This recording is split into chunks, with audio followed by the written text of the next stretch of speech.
உலகெங்கிலும் இருந்து இந்த நிகழ்வை பார்த்து கொண்டிருக்கின்ற சன் தொலைக்காட்சி நேயர்களுக்கு அன்பின் வணக்கம்.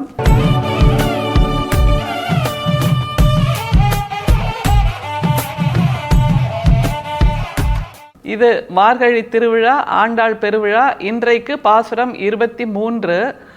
இந்த பாசுரத்தில் என்ன முக்கியம் அப்படின்னா, முதல் பாசுரத்தில் மார்கழி திங்கள் மதி நிறைந்த நன்னாளால் நீராட போதுவீர்னு ஆண்டாள் கிளம்பினால, இந்த 23வது பாசுரத்தில் ஒரு மொமெண்டம் கெயின் பண்ணியாச்சு அவங்க எல்லாருமே. அதாவது ஒரு வேகம் வந்தாச்சு, ஒரு வல்லமை வந்தாச்சு.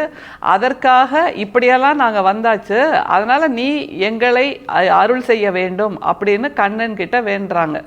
அது எப்படி இருக்குங்கிற அந்த ஓமை இருக்கு பாருங்க, அது ஆண்டாளின் கவிதைக்கே உண்டான சிறப்பு. அந்த ஓமை என்ன, அந்த பாசுரம் என்னங்கிறத முதல்ல பார்த்துடலாம்.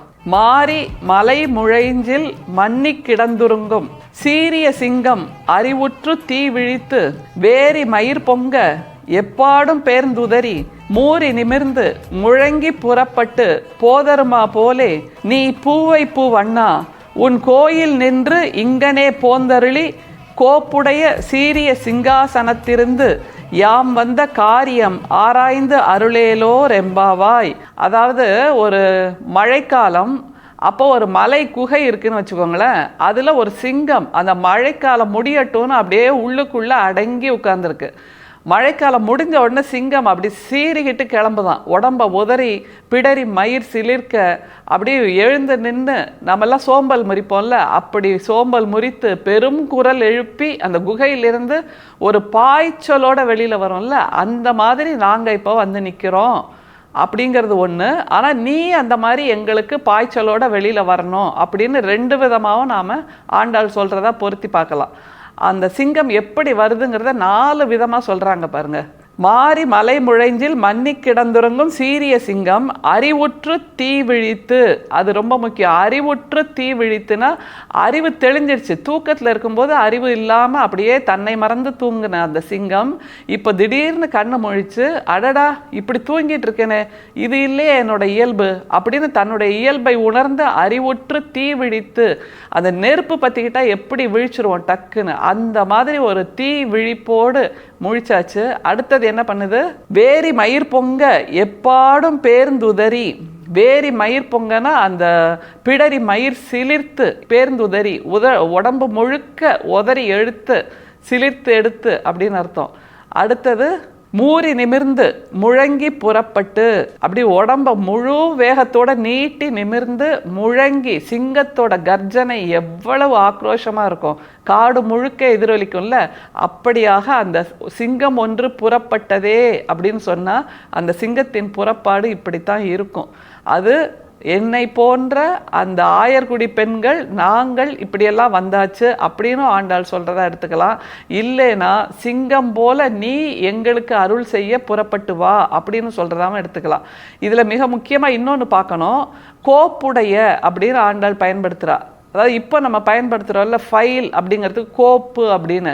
அந்த கோப்புன்னா என்ன அர்த்தம்னா பொருத்தமான, உனக்கு பொருத்தமான அப்படின்னா கோப்பு எப்போவுமே அப்படி தான் இருக்கும். அந்த ஃபைல் நோட்டிங்கிறது அந்த காரியம் செய்ய போகிறோம், அதற்கு இவ்வளவு செலவாகும், இப்படி பொருத்தப்பாடுகள் இருக்கும் என்கின்ற அந்த குறிப்புகளை சொல்வது தான் கோப்பு. அப்படின்னா கண்ணனுக்கும் கோப்புடைய உன்னோட சிங்காசனத்துக்கு வா அப்படிங்கிறா. நீ வீட்லேயே இருக்காத, உன்னோட திருக்கோயிலாகிய வீட்டிலிருந்து கிளம்பி வந்து கோப்புடைய சிங்காசனத்தில் அமர்ந்து எங்களுடைய காரியத்தை நீ கவனித்து அருள் செய் அப்படிங்கிறா. இதில் 2-3 விஷயம் மிக முக்கியம். அந்த வரிகளை பாருங்க.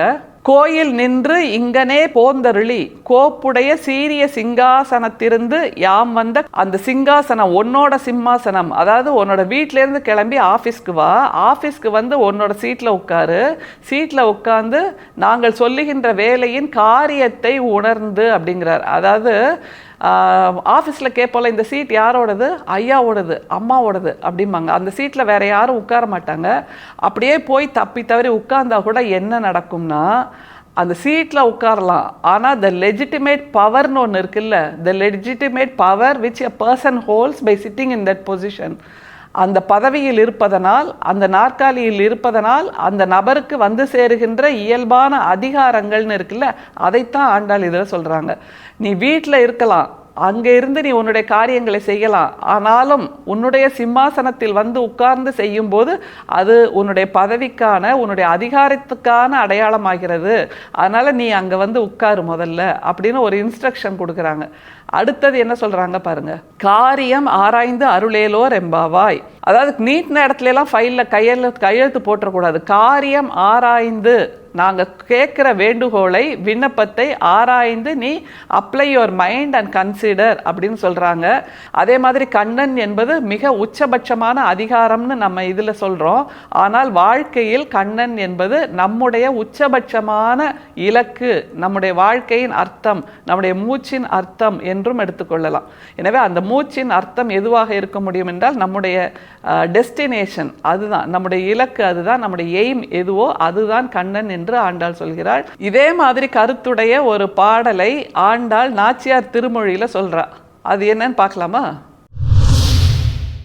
கோவை மணாட்டி நீ உன் கொழுங்கணி கொண்டு எம்மை ஆவி தொலைவியேல், வாயழகர் தம்மை அஞ்சுதும் பாவியேன் தோன்றி பாம்பனையார்க்கு தம் பாம்பு போல், நாவும் இரண்டுள வாய்த்து நானிலி ஏனுக்கே. 10ஆம் திருமொழியில 3வது பாடல் இது. என்ன சொல்றாங்கன்னா, அந்த பாம்பனை மேல பள்ளி கொண்டிருக்கின்ற அந்த திருமால், அதாவது பார்க்கடல்ல பாம்பின் மேல் பள்ளி கொண்டிருக்கின்ற திருமாலை நாங்கள் வேண்டுகிறோம். ஆனால் திருமால் எங்களுக்கு, கண்ணன் எங்களுக்கு அருள் செய்ய மாட்டேன் என்கிறான். என்ன செய்கிறான்னா, அந்த பாம்பு இருக்குல்ல, அதுக்கு ரெட்டை நாக்கு இருக்குல்ல, அது மாதிரி கண்ணன் எங்களை ஏமாற்றி கொண்டிருக்கிறான் அப்படின்னு ஆண்டாள் ரொம்பவும் தைரியமாக துணிச்சலோடு கண்ணனுக்கு ரெட்டை நாக்கு இருக்கு அப்படின்றா. அது என்ன முக்கியம் அப்படின்னா, உன்னை பிரியேன், உன்னை பிரிந்தால் உயிர் தரியேன் அப்படின்னு எனக்கு ஒரு முறை சொன்னான் கண்ணன். ஆனால் அப்படி இல்லாமல் இப்போ என்னை மறந்துட்டு போய் அந்த பாம்பனையில் தூங்கிட்டு இருக்கானே அப்படின்னு கேள்வி கேட்கிறா. இது கண்ணனிடம் கேட்கின்ற கேள்வி இல்லை. உன்னை பிரியேன், பிரிந்தால் உயிர் தரியேன் என்று அந்த இலக்கு நம்மிடம் சொன்னதாக ஆண்டாள் உணர்கிறார். அப்படிதான் எடுத்துக்க முடியும். ஏனென்றால் நம்ம வாழ்க்கையில் நாம் உணர்கின்ற, நாம் என்னவாக வேண்டும் என்று உணர்கின்ற ஒரு கற்பனை இருக்குல்ல, ஒரு இலக்கு இருக்குல்ல, ஒரு வாழ்க்கைக்கான அர்த்தம் இருக்குல்ல. இப்படி சுவாசிக்கிறோமே, இது மாதிரி எல்லா உயிர்களும் சுவாசிக்கும். ஆனால் மனிதர்களுக்கு என்ன வேறுபாடுன்னா, நம்முடைய சுவாசத்துக்கு ஒரு அர்த்தம் கொடுக்க முடியும், அந்த அளவுக்கு நாம் உயர முடியும், சமூகத்தையும் உயர்த்த முடியும். அப்படி நாம் நம்முடைய இலக்கோடு பிரிய முடியாத அளவுக்கு இரண்டர கலக்க வேண்டும். திரும்ப பாடலை பாருங்க. கோவை மணாட்டி நீ உன் கொழுங்கனி கொண்டு எம்மை ஆவி தொலைவியேல். அதான் கோவை மணாட்டினா, கோவை பழம் இருக்குல்ல, அந்த பழத்தை பார்த்து ஆண்டாள் பேசுறா. அந்த கோவை பழங்கிறது எப்படி இருக்கான், கண்ணனோட உதடுகள் செக்க சிவந்து அப்படி செழிப்பாக இருக்குல்ல, அந்த செழிப்பை எனக்கு ஞாபகப்படுத்துது. நீ கோவை பழமே, நீ உன் செடியில் நிம்மதியாக இருக்க, ஆனால் உன்னை பார்க்கும்போது எனக்கு கண்ணனை பார்ப்பதை போல் நினைவு வருகிறது, கண்ணனுடைய உதடுகள் நினைவு வருகிறது. அப்படின்னா நேசத்தில் இருப்பவர்கள் அல்லது ஒரு இலக்கை நோக்கி பயணித்து கொண்டிருப்பவர்களுக்கு இந்த உணர்வு நிச்சயமாக புரியும். ஏன்னா எதை பார்த்தாலும் தன்னுடைய கனவின் அடையாளமாக தெரியும், எதை பார்த்தாலும் தான் நேசிப்பவரின் அடையாளமாகவே தெரியும். அப்படி ஆண்டாளுக்கு வேற பொருட்களை விட ஒரு கோவை பழம் கூட கண்ணனோட உதடுகளாக தெரிகிறது. அப்படின்னா அந்த கோவை பழத்தின் இனிமை இருக்குல்ல, இனிப்பு இருக்குல்ல, அப்படி கண்ணனின் உதடுகள் இருக்குன்னா வெறுமே உதடு என்கின்ற அந்த பௌதீக விஷயம் இல்லை. அந்த உதடுகளிலிருந்து வருகின்ற வார்த்தைகள் தனக்கு ஆதுரமாக இருக்கு, தனக்கு உயிர் தருவதாக இருக்கு என்றால் நாம் எப்படி அதை பார்க்கணும்? நம்முடைய இலக்கு, நம்முடைய வெற்றி, நம்முடைய திசை, நம்முடைய சூரியன், நம்முடைய சந்திரன், அது நமக்கு கொடுக்க போகின்ற அந்த கதகதப்பு, அது நமக்கு கொடுக்க போகின்ற அந்த சுகானுபவம் இருக்குல்ல, அதைத்தான் ஆண்டாள் சொல்கிறான். நான் பிரிய மாட்டேன், என்னுடைய இலக்கை பிரிந்தால் உயிர் தரிய மாட்டேன் அப்படின்னு சொல்கிறா. இது எப்படி இருக்கான், அந்த பாம்புக்கு ரெட்டை நாக்கு இருக்குன்னு சொல்லுவோம்ல, அந்த மாதிரி ரெட்டை நாக்கோடு கண்ணன் இருக்கிறான் என்று சொல்கிறாள்.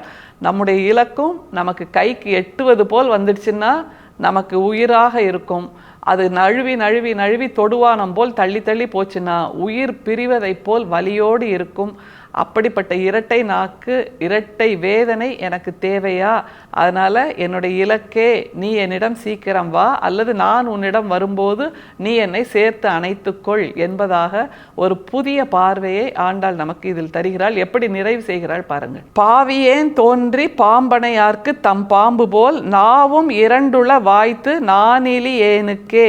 இதில் மிக முக்கியமான ஒரு நிறைவு வார்த்தையை ஆண்டாள் சொல்கிறா, நானிலி ஏனுக்கே அப்படிங்கிறா. அப்படின்னா என்ன அர்த்தம் அப்படின்னா, நானிலினா நாணம் இல்லாதவள்னு அர்த்தம்.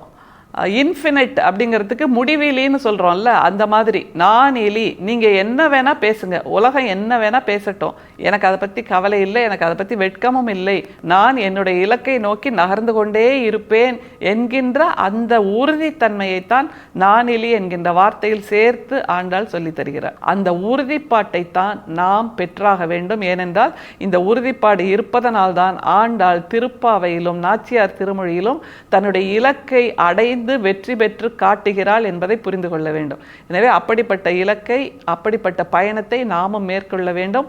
நானிலியாக இருந்தால் தவறில்லை, அது இலக்கை நோக்கிய பயணம் என்னும் போது நிச்சயமாக நாமும் அப்படியான பயணத்தை மேற்கொள்வோம், வெற்றி பெறுவோம். நன்றி, வணக்கம்.